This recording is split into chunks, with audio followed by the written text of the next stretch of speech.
Police find Tina's son living in Mississippi with his father and question him. He says he's not surprised Joe told police he may have been behind his mother's murder because he and Joe share a mutual hatred of each other.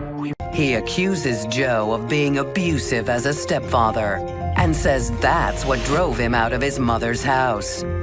Tina's son says Joe's the one they should be looking at for murder, not him. He says if anyone has secrets that could have gotten his mother killed, it's his stepfather. Plus, he has an airtight alibi. Police return to Tina's family to corroborate her son's account of life in the Corona house. And when Tina's brother hears that Joe not only fingered her son, but also suggested she was having a steamy affair, he loses his cool. He turns the tables on Joe by revealing a bombshell secret of his own. Joe's the one who's been unfaithful, not his sister. It seems Joe's been sleeping with a married woman from their church for the better part of a decade. He knows because he once saw them at Joe's office. Tina's brother believes Joe's mistress, Nancy, could be the reason his sister is dead. She certainly would have something to gain if Tina were out of the way. Police track down Nancy and bring her in for questioning. And when she starts talking, the secrets she reveals blow detectives away. The investigation into Tina Corona's murder has led detectives to her husband Joe's long-term secret mistress, Nancy.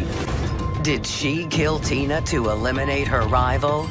Under interrogation, Nancy immediately spills her secrets. But the story she tells is much different from the one they expected to hear. She's not obsessed with Joe, she claims. If anything, it's the other way around.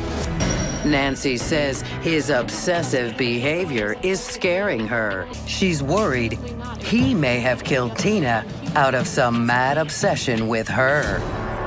But is she just trying to shift suspicion away from herself? Police aren't sure she's telling the truth, so they put her to the test. Nancy agrees to continue the affair and try to get Joe to confess on tape. And the next time Joe wants to see her, she comes dressed to catch a killer. She tells him that when she heard about Tina's death, she was afraid he'd done it to be with her. But Joe swears it isn't so. Detectives keep their eyes on Joe and are shocked to discover potentially new suspects in bedrooms all over town. It seems Joe doesn't just have one woman on the side. He's got more mistresses than police can keep track of. Any one of them could be jealous and unstable enough to want Tina out of the picture permanently. Police start keeping closer tabs on Joe. But the secret Joe leads them to instead is nothing like what they expected. They catch Joe conducting some shady business with Tina's checkbook. The strange transaction tips detectives off that maybe the secret behind Tina Corona's death has more to do with her finances than her husband's sexual indiscretions. Police investigate all of Joe's business dealings.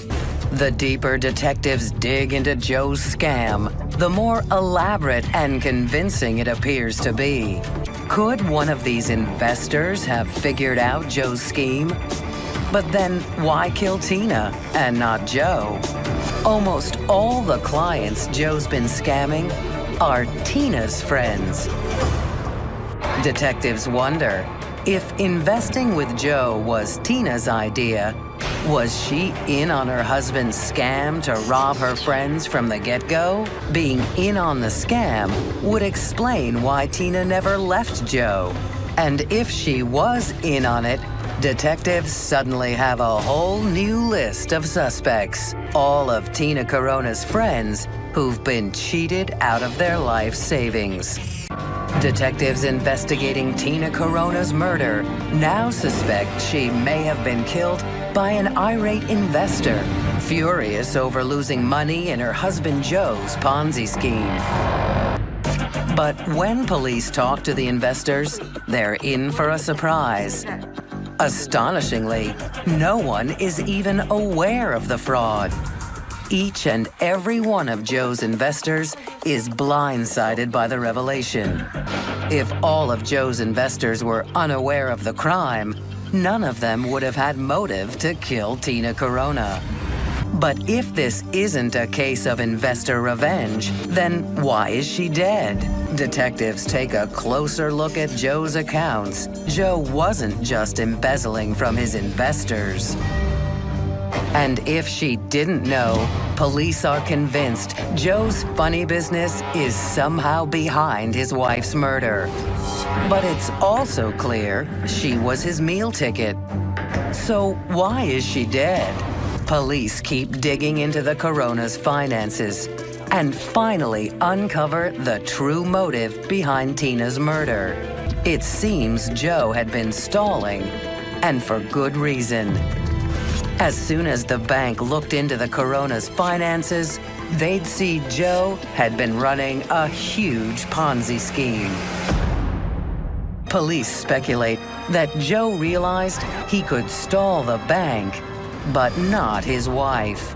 Joe's web of lies was on the verge of crashing down, and backed into a corner, police suspect he resorted to murder to keep both his dirty little secret and his money.